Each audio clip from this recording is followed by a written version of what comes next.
অনুচ্ছেদ শিক্ষার মুখ্য উদ্দেশ্যই হচ্ছে একটি বিষয় সম্পর্কে সংক্ষিপ্ত ধারণা রাখা। ভিডিওটিতে থাকছে একটি অনুচ্ছেদ রচনা, অন্তর্বর্তী সরকার বা অন্তর্বর্তীকালীন সরকার। অন্তর্বর্তী সরকার অন্তর্বর্তী সরকার হল একটি অস্থায়ী সরকার যা নির্বাচনের সময়কালীন সময়ে দেশের প্রশাসনিক কার্যক্রম পরিচালনার জন্য গঠিত হয়।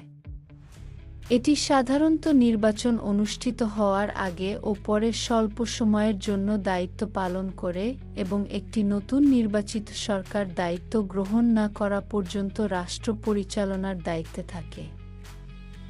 অন্তর্বর্তী সরকারের প্রধান উদ্দেশ্য হল নির্বাচনকালীন সময়ে প্রশাসনিক ভারসাম্য বজায় রাখা এবং একটি অবাধ, সুষ্ঠু ও নিরপেক্ষ নির্বাচন নিশ্চিত করা। এই সরকার কোনো বড়, নীতি নির্ধারণী সিদ্ধান্ত গ্রহণ করে না এবং কেবলমাত্র দৈনন্দিন কার্যক্রম পরিচালনা করে থাকে।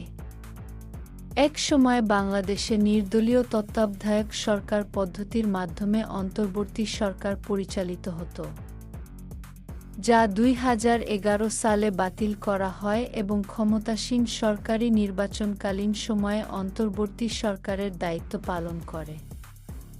গণতান্ত্রিক ধারাবাহিকতা রক্ষায় অন্তর্বর্তী সরকারের ভূমিকা গুরুত্বপূর্ণ।